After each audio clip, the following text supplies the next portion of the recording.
In this next video, we're going to be talking about watching Obama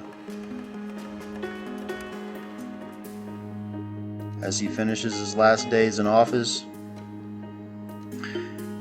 and he carries out his legacy.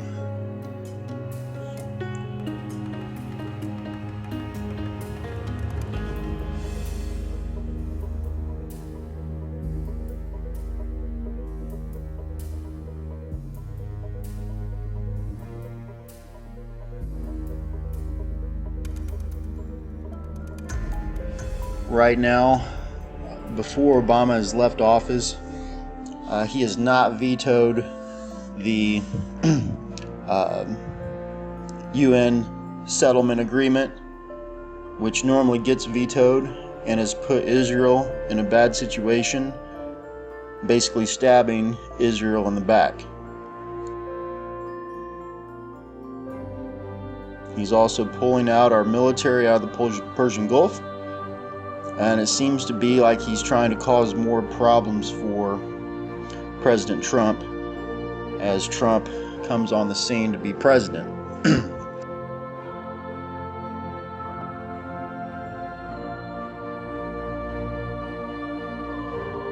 Right now, let's take a look at the Bible and what it says about Obama's legacy in Habakkuk and Jeremiah. Before we read, the current situation is that the United States is basically in a transition between two presidents. We've had other videos about the seals of Revelation. We've had videos about the second seal of Revelation.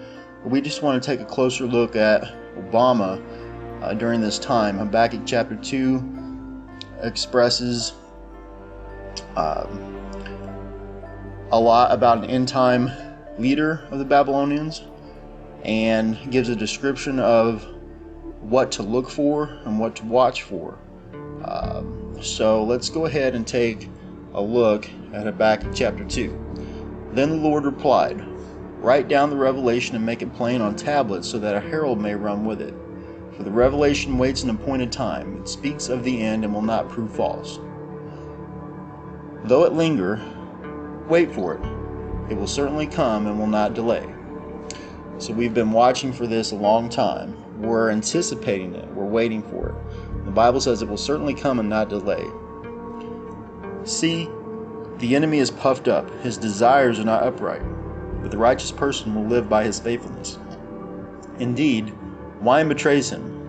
He is arrogant and never at rest, because he is as greedy as the grave, and like death is never satisfied. He gathers to himself all the nations and takes captive all the peoples.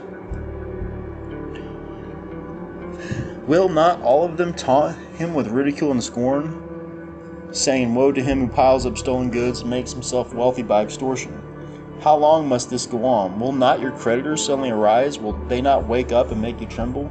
Then you will become their prey. In this one, we see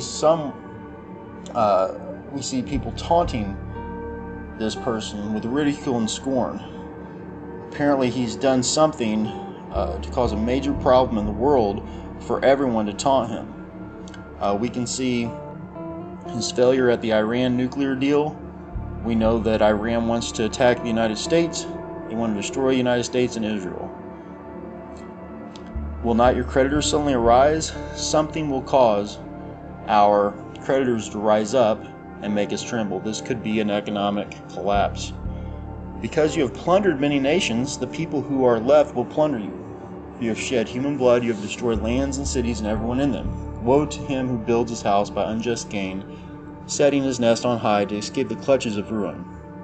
You have plotted the ruin of many peoples, shaming your own house and forfeiting your life. The stones of the wall will cry out, and the beams of the woodwork will echo it. Woe to him who builds a city with bloodshed and establishes a town by injustice. Has not the Lord Almighty determined that the people's labor is only fuel for the fire, that the nations exhaust themselves for nothing? For the earth will be filled with the knowledge of the glory of the Lord as the waters cover the sea. Woe to him who gives drink to his neighbors, pouring it from the wineskin until they are drunk, so that he can gaze on their naked bodies. You will be filled with shame instead of glory. Now it is your turn. Drink and let your nakedness be exposed. The cup from the Lord's right hand is coming around to you, and disgrace will cover your glory. The violence you have done to Lebanon will overwhelm you, and the destruction of animals will terrify you, for you have shed human blood, you have destroyed lands and cities and everyone in them. So there's going to be violence that we do to Lebanon that will overwhelm us, because there's so many people that are going to be killed in this attack and this war. There's probably World War III, that everyone will taunt him with ridicule and scorn, and then our creditors will rise up and make us tremble and stop buying the dollar.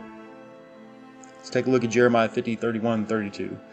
See, this is something we'll see. I am against you, you arrogant one, declares the Lord Almighty, for your day has come, the time for you to be punished. The arrogant one will stumble and fall, and no one will help him up. I will kindle a fire in her towns that will consume all who are around her. And the Bible says that word fall, or Paul in the Hebrew, can mean to fall a violent death. There is a chance that Obama could be assassinated because of what he does. Obama is greedy and never satisfied. Habakkuk 2:4-6. See, this is something we'll be able to see. The enemy is puffed up, his desires are not upright, but the righteous person will live by his faithfulness. Indeed, wine betrays him. We'll see this. He is arrogant and never at rest. Because he is as greedy as the grave and like death is never satisfied, he gathers to himself all the nations and takes captive all the peoples. Will not all of them taunt him with ridicule and scorn, saying, Woe to him who piles up stolen goods and makes himself wealthy by extortion? How long must this go on? Obama has some famous last words. Obama says no one would dare attack the United States. Obama's other lie is the United States economy is strong. Both will prove false. The economy is not strong, and someone is going to attack the United States. We see this in Revelation 6:3-4, Jeremiah 51:11-13. It points to Iran. They are not happy with the nuclear deal. There's going to be a meeting January 10th, and we'll see how all this plays out. Right now, we are to watch Obama, and we are to see him and confirm that this is the leader of the end-time Babylonians. And when all this happens, the church will wake up. Matthew 25:1-7. So keep watch and watch Obama.